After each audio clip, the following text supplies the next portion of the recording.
Olá, meus amados, meus irmãos, tudo bem com vocês? Espero que sim. Estamos aqui para mais uma aula da Escola Bíblica Dominical e hoje nós estaremos falando sobre o encontro de Ruth e Boaz. Uma espécie de um epílogo dos estudos que nós estamos fazendo aqui nesta primeira parte das nossas lições aqui desse trimestre.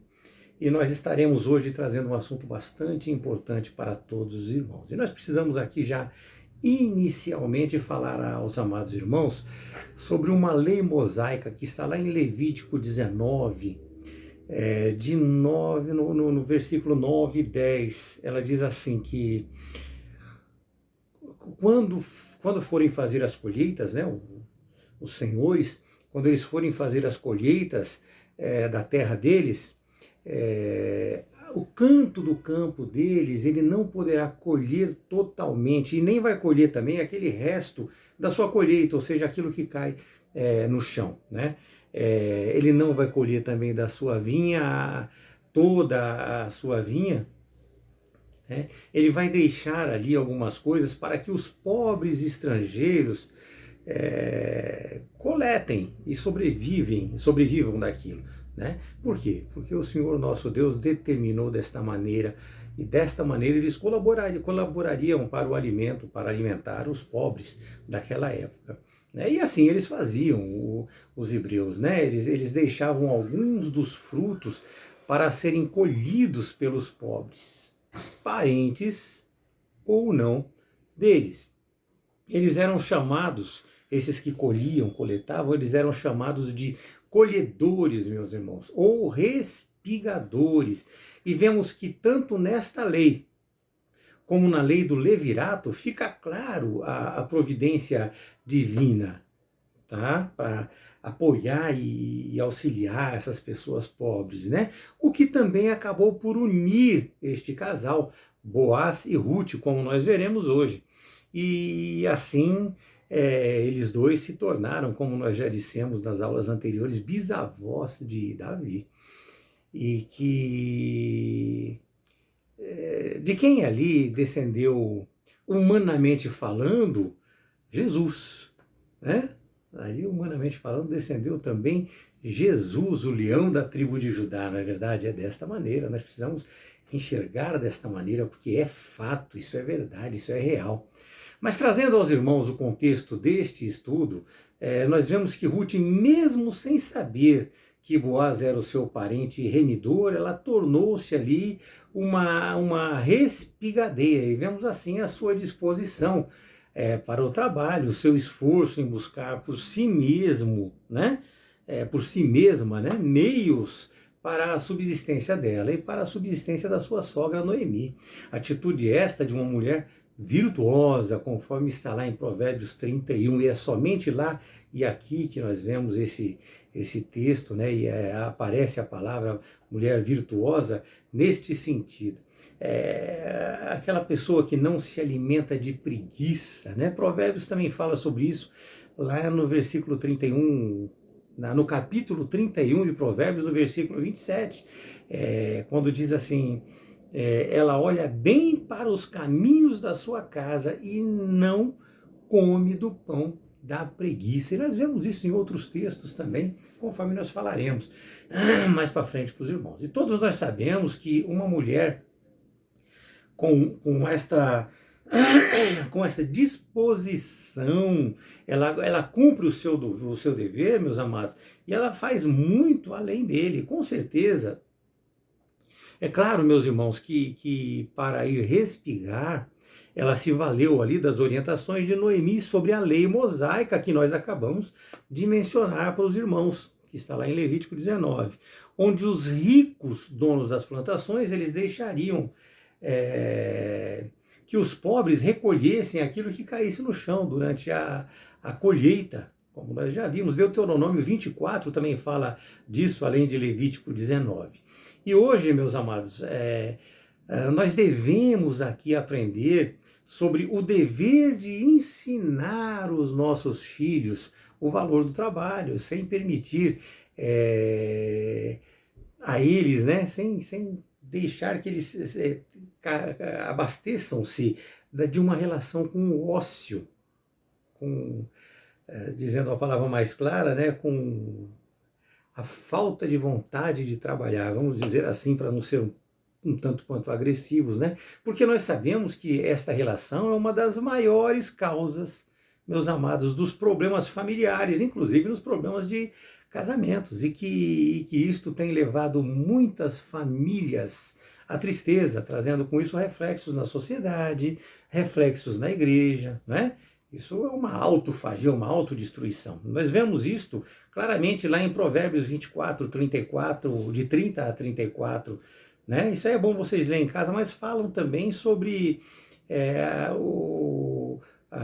o mesmo assunto, sobre se ter preguiça, se ter ócio, se deixar consumir por falta de vontade de trabalhar, vamos dizer assim. Mas voltando à nossa atualidade, nós temos um agravante aqui hoje, vindo, né, a nossa atualidade, nós temos um agravante muito grande, que são hoje o quê? As redes sociais, que têm roubado tempo. As pessoas não usam a rede social para vir participar de uma aula, eles não usam a rede social para vir aprender, para vir crescer no Senhor, para vir crescer socialmente, intelectualmente. Não, eles usam para o nada, né? Então, o uso dessa rede social, ela tem roubado muito tempo do ser humano. É motivo de muitas desculpas para que eles possam começar a viver o nada, né? Aquele disfuncional. Passa-se muito tempo hoje, meus amados, navegando com pouco ou até mesmo com nenhum proveito. É um nada te levando para lugar nenhum. É um modo de vida que te leva do nada para lugar algum, como nós já falamos. É dessa maneira, quase sempre é isso. Só se vê bobagem, besteira, videozinho curtinho, nada educacional, nada que trate realmente você, que te prepare, que te eleve no conceito social e intelectual, emocional. É difícil, né? Isso te leva a um empobrecimento muito grande, intelectual, econômico, afeta também a sua saúde mental, a sua saúde emocional, além dos prejuízos espirituais que isso causa. Isso te afasta de Deus e do conhecimento da palavra de Deus, que é o que nós estamos buscando aqui hoje. Nós precisamos aprender essas coisas. Muitos, meus amados, que alegam estar ali assistindo cultos. Eu estou vendo o culto, né? Estou vendo uma pregação, estou vendo, o profeta está falando e eu estou aqui vibrando com ele. Meus amados, nós precisamos entender uma coisa muito grave. Se você aprender errado com eles, você vai ser condenado. Nós precisamos entender isso de uma vez por todas. Nós precisamos entender de uma vez por todas. Nós precisamos, para poder ouvir um pregador, para poder ouvir uma pessoa falar para o nosso coração, nós precisamos conhecer a palavra de Deus para entender se realmente aquilo é a palavra de Deus e conhecer também o caráter do pregador. Do pastor, do profeta. Nós precisamos conhecer o caráter dele, saber se ele não está usando aquilo de um meio para se aproveitar da gente, ou nos enganar, nos levar à condenação eterna. Nós precisamos aprender a confrontar a sua palavra com a Escritura Sagrada, ou conhecer o caráter e já ter ele com apreço, já saber quem ele é, para assim nós podermos crer verdadeiramente. E aí eu pergunto para os irmãos, seríamos nós, como a igreja de Bereia, nós estaríamos fazendo isso? Nós lemos e buscamos entender, nós ouvimos, confrontamos com a Escritura e com o que nós entendemos dela, ou nós simplesmente aceitamos o alimento que o ser humano nos oferece como sendo de Deus? Nós precisamos estudar, meus amados irmãos, e pensar sobre tudo que nós aprendemos em todos os sentidos, inclusive sobre Deus. Porque Apenas a verdade nos libertará do pecado e nos livrará do juízo. E tem que ser a verdade. Nós não podemos nos permitir sermos enganados, não é? Mas muito bem, voltando ao assunto de Ruth, nós vemos assim que ela não se rendeu às dificuldades, ela não se distraiu com nada, meus irmãos. E não por falta de opções, porque ela poderia ter saído pela cidade acompanhada do fluxo daquela época, como nós vemos muito falar hoje aqui, eu vou para o fluxo, vou participar do fluxo. É dessa maneira. Ela poderia estar ali seguindo os pobres e ricos jovens, como nós vemos em Ruth 3:10, né? Onde ele disse, né? Bendita sejas tu do Senhor, minha filha. Olha como ele trata ela, pois demonstraste mais benevolência no final do que no começo, porquanto não seguiste os moços, quer pobres ou ricos. Existiam aquelas pessoas, essas pessoas naquela época também, e hoje nós estamos aí. As pessoas hoje, as meninas, os rapazes, estão indo para o fluxo, né? Então, hoje nós aprenderemos que o próprio Boaz dá testemunho sobre ela, de que ela era uma serva do Senhor, de que ela estava abrigada sobre as asas do Deus de Israel, conforme nós lemos em Ruth 3:10 aqui. O que nós devemos, e que nós devemos servir uns aos outros de coração. Nós precisamos ter esta relação uns com os outros, como nós já falamos na aula anterior. Às vezes existem amigos mais chegados do que irmãos, né? Nós precisamos confiar na fidelidade e na justiça de Deus. É desta maneira. Mas vamos lá, o texto sugerido para a aula de hoje está em Ruth 2, de 1 a 4, e 11, 12 e 14. Nós não faremos a leitura, os irmãos podem fazer a leitura aí nas suas casas, nós não faremos para que não fique uma aula muito longa, como nós temos dito continuamente, né? Então nós já vamos de cara entrar aqui no primeiro assunto sem a leitura, mas eu sugiro que leiam Ruth 2, de 1 a 4 e 11, 12 e 14. Neste primeiro assunto, nós falaremos de Boaz. O nome de Boaz em hebraico significa a força está nele, ou filho da força, que nós precisamos entender que o termo valente e poderoso, que está lá no texto de Ruth, no versículo 1, demonstra que ele é o protagonista da sua história e ele é estrategista, além de ter um caráter íntegro.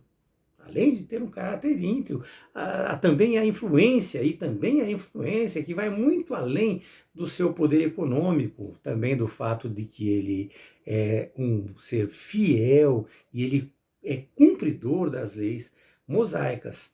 Ele era um grande produtor rural, nós vemos isso claramente no texto. Ele tinha plantações de cevada, plantações de trigo, onde muitos homens trabalhavam com ele.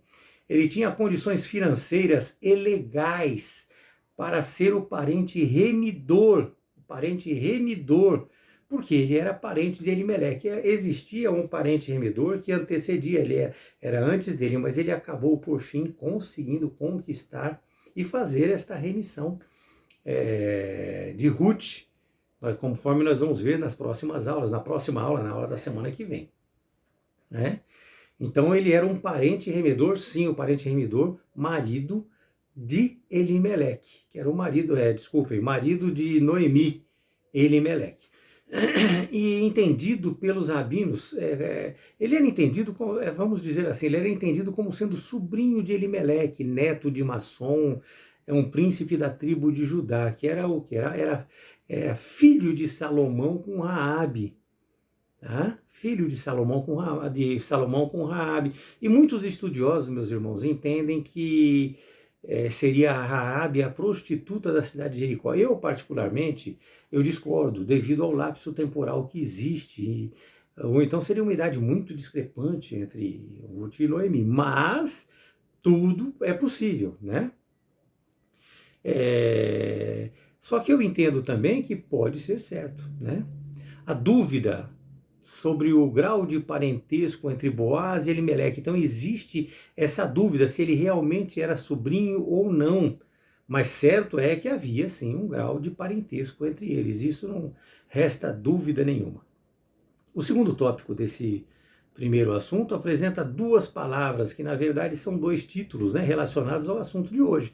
A primeira é Goel, ou Gaal, Goel Hadan, que significa redimir ou redentor, e denota a um parente apto a restaurar os direitos perdidos por uma pessoa próxima.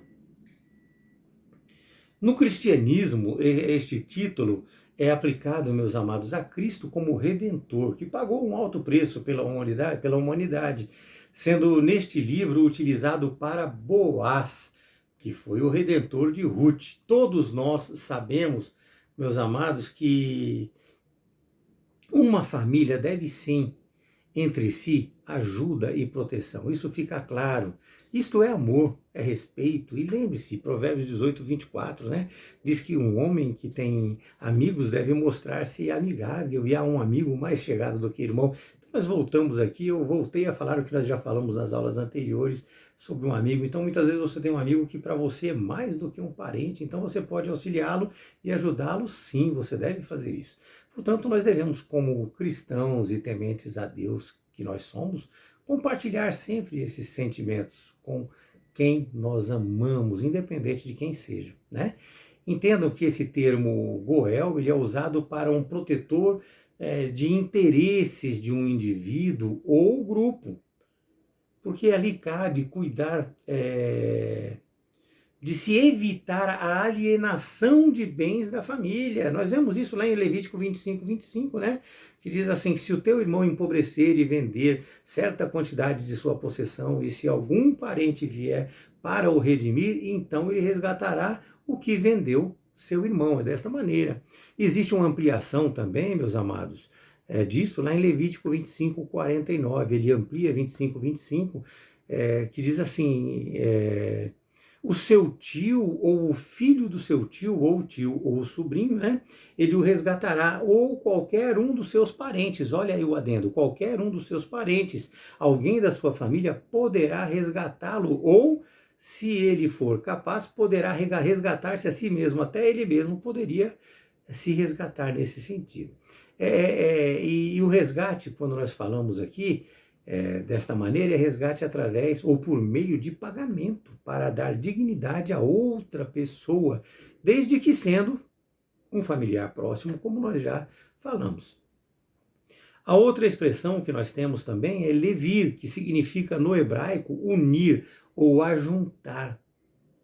Unir ou ajuntar. Então nós temos o Goel, que é o remir, e nós temos o levir, que é unir ou ajuntar. No latim significa cunhado, e esta relação, isso está relacionado ao coração, à força, à coragem, à esperança, né? Onde leve significa coração, e vir significa a força masculina. E assim nós chegamos ao levirato, que é a lei do levirato, que significa tomar por esposa a esposa de um irmão falecido. Eis aí o cunhado, como nós falamos há pouco, né, do levir, né, a esposa de um irmão falecido, que não deixou descendente masculino, sendo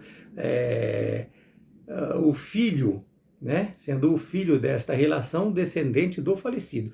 Então esse cunhado ele vai ter a relação com a sua cunhada, conforme a lei, e o filho que for gerado por eles vai ser descendente do falecido e vai ter direito a toda a herança.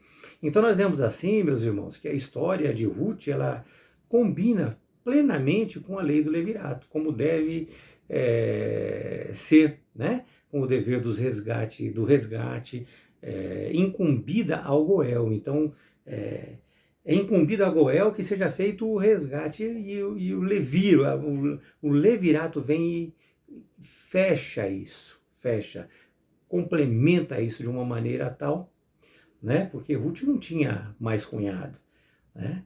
Isso aí alterou a ordem de posição de resgatador, sem tirar o poder da lei, é claro.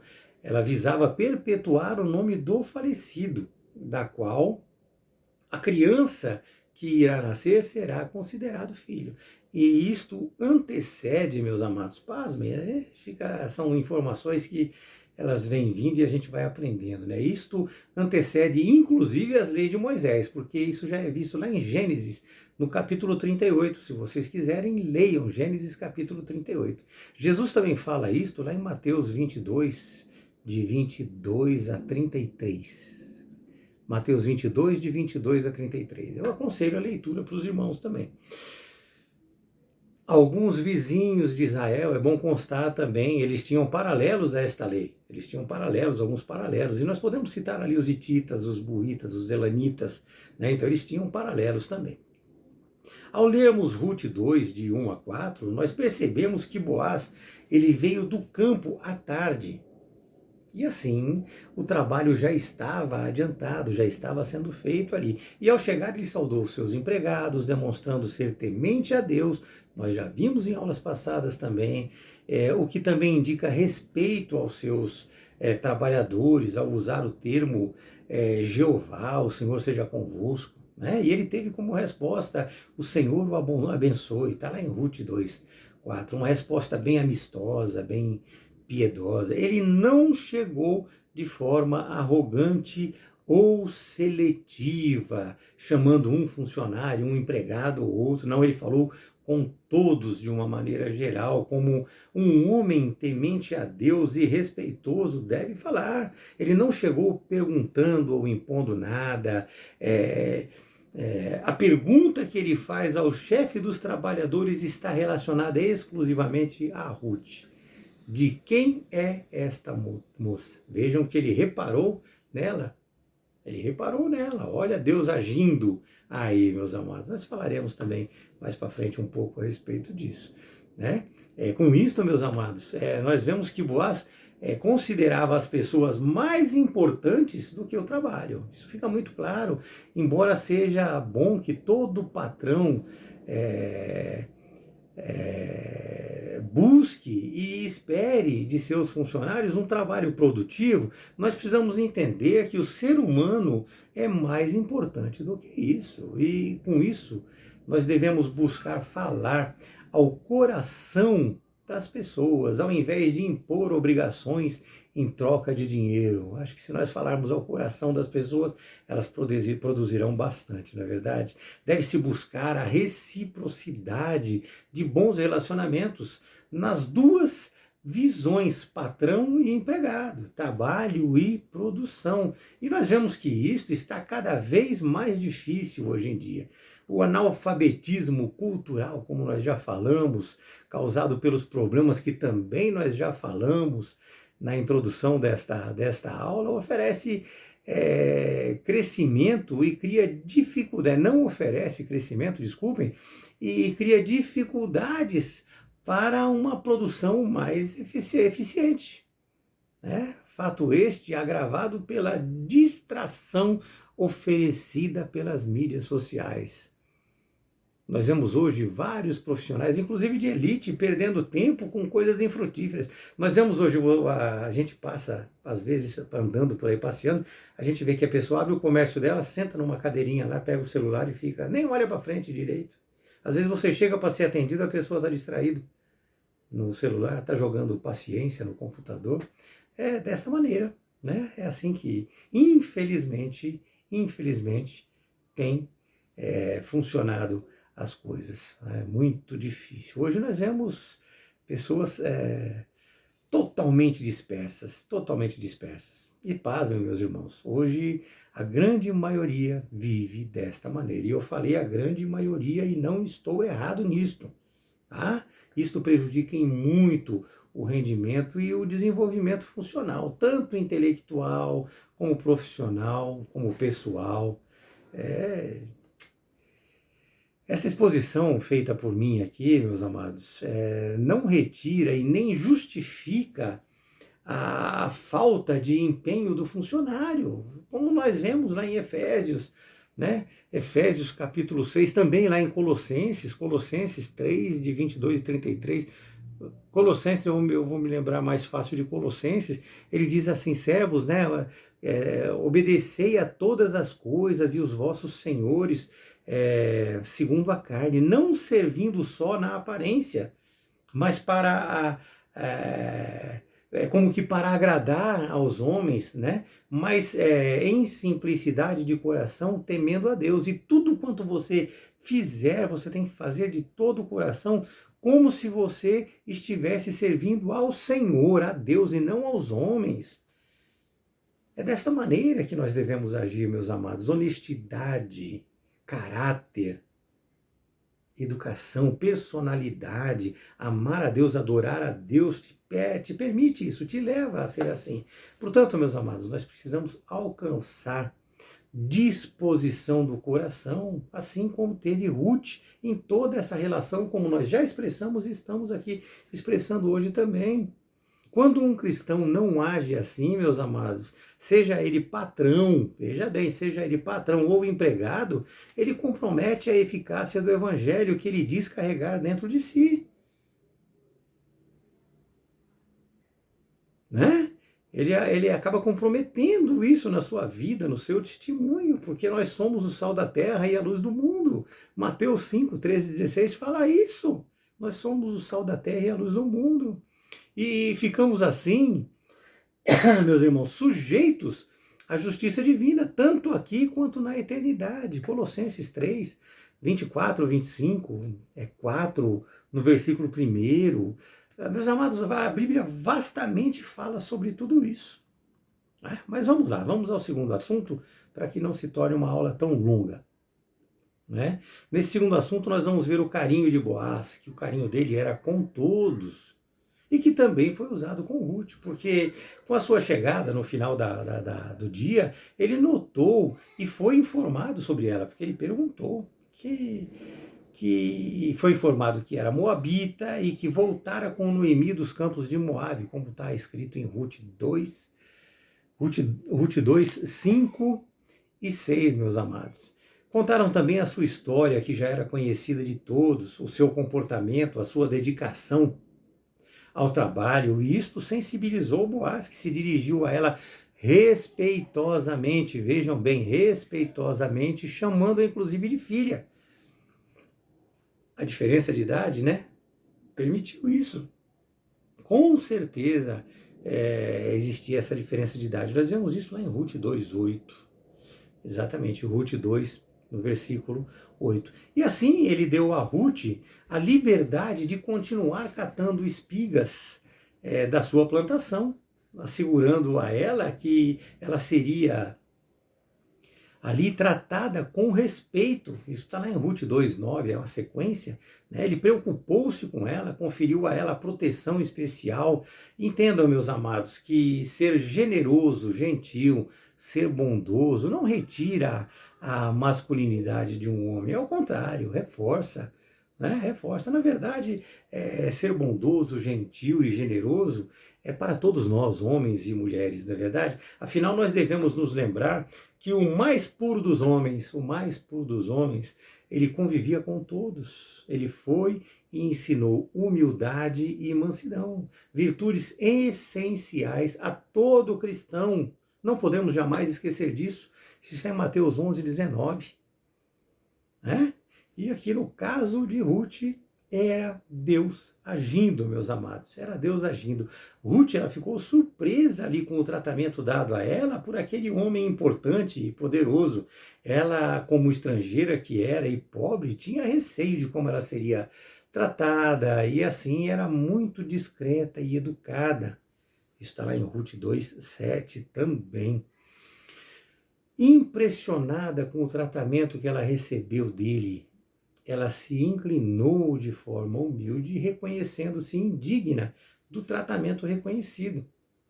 Pelo contexto, meus irmãos, da relação social daquela época, fica até difícil a compreensão do que aconteceu ali. E aqui nós precisamos falar da lei da semeadura um pouquinho. Né? Você sempre vai colher o que plantar. E vemos isto claramente em Ruth. Ela tinha um bom testemunho, assim ela colheu bons resultados. Mas nós hoje percebemos e vemos também que certamente era Deus agindo discretamente para fazer aquela aproximação, construindo ali um cenário, né? Construindo ali um cenário para mais uma etapa daquele plano redentor que nós já falamos, que era dar seguimento para a linhagem messiânica. E aquela aproximação entre Boaz e Noemi, entre Boaz e Ruth, seria fundamental para isso. Seria fundamental para isso. Meus irmãos, entendam que a providência divina ocorre sempre, sem que o Senhor despreze a participação humana. Ele não despreza a participação humana em hipótese alguma. Deus não viola nunca o livre-arbítrio que ele te deixou. Lembrando sempre que a palavra livre-arbítrio não existe na Bíblia. Agostinho é que trouxe esta palavra. Lá nós podemos falar da nossa escolha, não é verdade? Então veja que o que motivou Boaz a tratar Ruth daquela maneira foi o fato dele ter conhecido a sua história através dos seus servos de confiança. Ele tomou conhecimento de tudo pelo que ela passou e da maneira como ela se empenhava no trabalho, né? E assim age Deus. Ele vai preparando e vai abrindo caminhos. Ele nunca é arbitrário, independente da sua conduta. Ele nunca é arbitrário. Ele não vai forçar uma situação. As coisas vão acontecendo de acordo com o seu caráter e do caráter da outra pessoa. É desta maneira. Ele não impõe situações. O que nós precisamos entender aqui é que nós não devemos manipular sentimentos. Tem pessoas que fazem isso e isso é degradante. Jamais torne seu comportamento moeda de troca. Isso não vai dar bom. Você vai pagar por isso. Eu não devo fazer para ter ou para ser em hipótese alguma. Eu devo fazer por ser. Né? Simples e fácil de entender. Eu sou, então eu faço. E assim Deus vai agir na sua vida, trabalhando inclusive no secreto. Inclusive no secreto. O que nós precisamos entender é que os atos de Boaz, eles não foram uma manipulação psicológica. As escolhas humanas, elas são reais. Ele agia ali dentro de uma situação real, apresentada a ele, em cima do que ele ouviu sobre ela. E Deus assim estava ali, abençoando Ruth pelo seu devotado amor a Noemi e pelo seu real e verdadeiro relacionamento com ele. Então Ruth realmente se envolveu com Deus de uma maneira tal que ela o tornou o seu Deus de verdade. Ela era devotada a Ruth e devotada ao seu Deus e cumpria a palavra de Deus. Então ela trabalhava verdadeiramente com muita força, com muito poder, com muita vontade.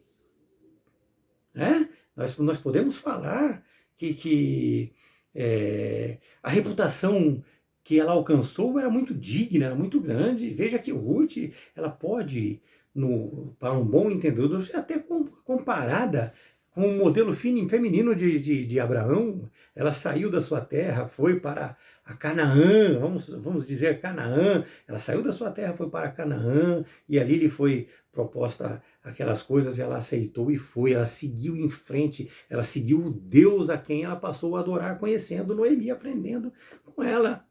Né? E Boaz ali reconhecendo isso, conforme está lá em Ruth 2,12, diz, né, o Senhor recompense o seu trabalho. E já estava ali recompensando, Deus já estava ali agindo, né? Um galardão, e ele fala assim também, e um galardão pleno te seja dado da parte do Senhor, Deus de Israel, debaixo de cujas asas tu vieste a confiar. É dessa maneira. Então fica claro, assim, que o Deus dos Hebreus, ele não está, meus amados, e não estava e não está limitado a fronteiras territoriais, a barreiras étnicas. E aqui nós aprendemos que Deus não prega a religião em hipótese alguma. O que hoje estraga a nossa sociedade, em muitos casos, é a religião. E nós precisamos entender que Deus, ele está acima de tudo isso, sem dúvida nenhuma. Deus está acima de tudo isso.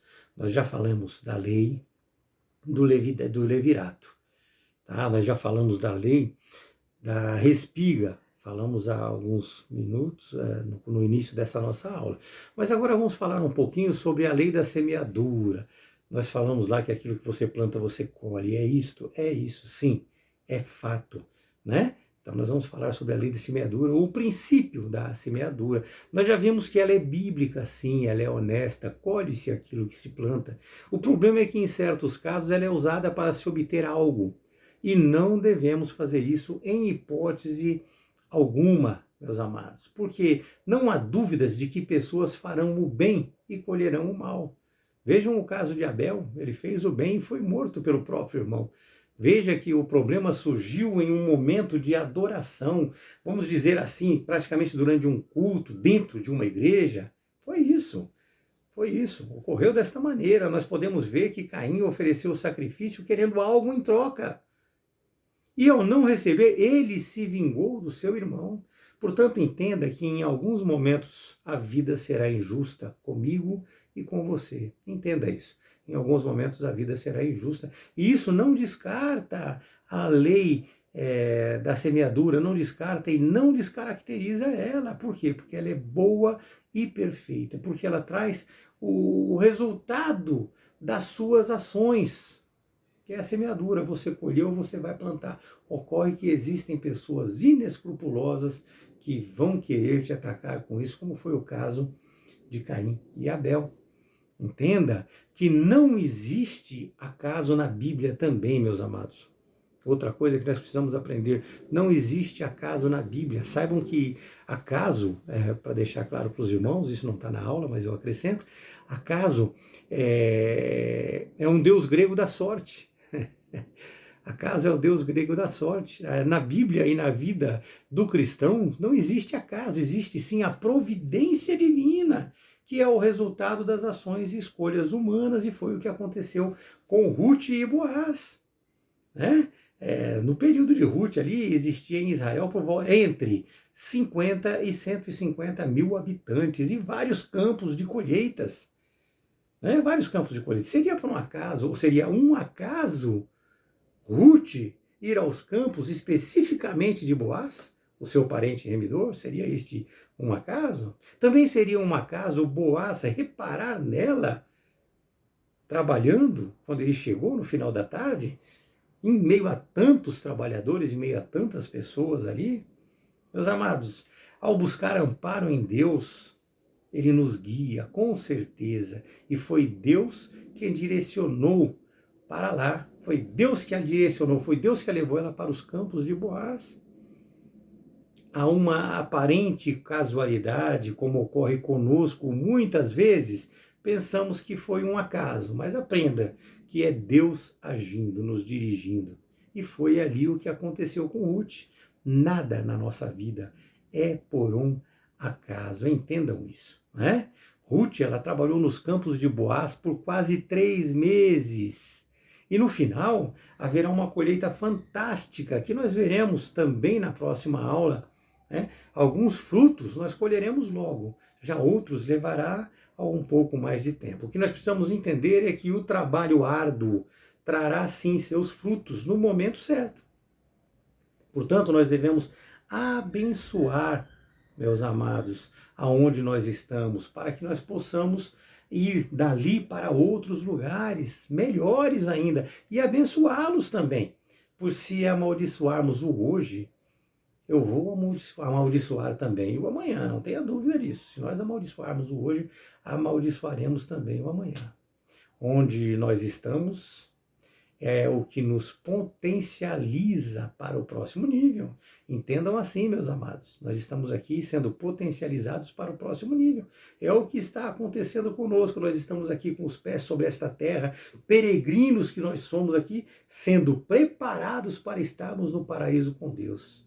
Mas e aí, você está disposto a viver esta relação, a passar por tudo isso, a estar aqui aprendendo, ouvindo e indo no caminho certo, nos caminhos do Senhor? Nossas aulas aqui, são estritamente a palavra de Deus. O que está nas Escrituras nós trazemos para os irmãos. Aqui não há enganação, não há desvios, nós não conjecturamos absurdos, nós trazemos a palavra de Deus, pura, verdadeira e eficaz para a sua vida, né? Então, meus amados, nós precisamos entender o quê? Que nós devemos abençoar sempre aonde nós estamos, e abençoar o que nós estamos fazendo, o que nós estamos vivendo hoje. Ok? Então é desta maneira.